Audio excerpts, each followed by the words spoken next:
Hi, my brothers and sisters. It's Pastor Paul Anderson here at the Fountain of Raleigh Fellowship, where God's blessings never stop flowing. It is so awesome. God has allowed us to be together on a worshipful Wednesday, and we worship Him and thank Him for all the wonderful things He's done in our lives. Please look with me today at Mark's Gospel, the 11th chapter, verses 15 through 19 from the New Living Translation. This talks about where Jesus cleanses the temple. It's a very powerful passage because what happens is that Jesus is now in His Father's house, the temple. Remember, Jesus is the Son of God. He is God in person. He is the one who was born of the Virgin Mary. So the text finds itself that Jesus is now back in Jerusalem and that He enters the temple. And when He comes into the temple, it says, first of all, He drives out those who are buying and selling. We need to understand some of the backdrop of this text. See, people came from miles around and they came from long distances for this time of what we might call the Passover. It was a time in which that they had to offer sacrifices for their sins. And it is hard to offer a very perfect sacrifice, a dove, a bull, a sheep, ram, a goat that doesn't have a blemish. So what happened was there were those whose jobs were to provide these type of sacrifices for those who needed them. So that way you would come, you would buy it at the temple, everything will be done and you can get it there. But something happens right here. You know, anytime we have human involvement and when people see that it's an opportunity to economically benefit, that's when the problem comes in. Secondly, we see that they started charging inflated prices. You know how it is whenever there's a NCAA basketball game or a CIAA or MEAC basketball game or whatever the big tournament is, at the time of the week of the tournament, the prices of everything goes up by great proportions.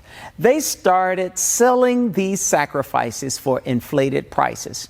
It is then that Jesus gets angry because He says you're taking advantage of God's people who are coming for the purpose of worshiping and praising God and giving homage for their sins, but being in a right relationship. You know, this holds very true to us today. It is amazing how so many people will take advantage of those who come for the right reasons, the right purposes. As some people call it, fleecing the sheep. We must make sure that we do not fall victim of this. We must make sure that we are never taking advantage of people.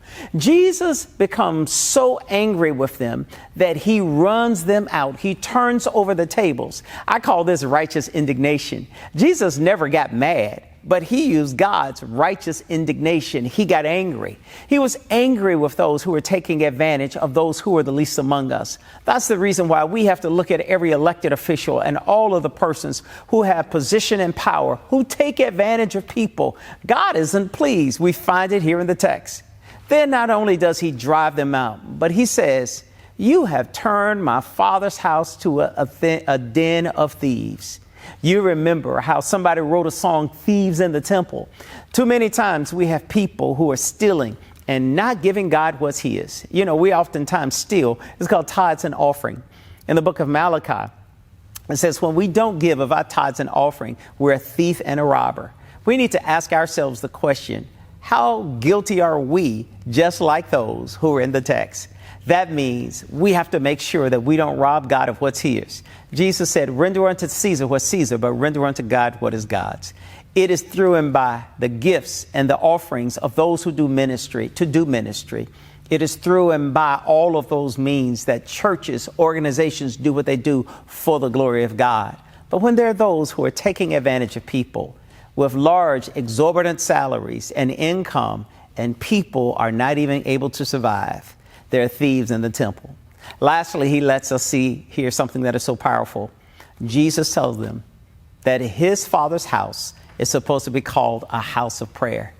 When we come to our places of worship on this Worshipful Wednesday, do we spend as much time in prayer as we do singing, as we do raising an offering, as we do in all the other things? He says it's a house of prayer. That means, do we listen to the Father and do we speak to Him as He asks us for a response? I want to challenge you today. Let's make God's house a house of prayer and not a house of something else. God bless you. Have a smile upon you. I'll see you on tomorrow. To sow a seed to the Fountain of Raleigh Fellowship, visit our newly redesigned website, thefountainofraleigh.org, and select Sow a Seed from the homepage. Also, giving has been made easier with the new Fountain of Raleigh app, available now in the Apple App Store and Google Play Store. Download today, select Giving from the main menu, and then follow the directions to complete your giving through Subsplash. Thank you so very much for all of your gifts and donations that you've given to the Fountain of Raleigh Fellowship. We thank you for what you've done in the past, what you're currently doing, and what you will do in the future. Your gifts and donations helps us to spread the gospel of Jesus Christ, not only locally, but throughout the world. Thank you again for your gifts, and may God continue to richly bless you. It is here at the Fountain that we believe that we are exceedingly and abundantly blessed, and may you receive those blessings that God has in store for you.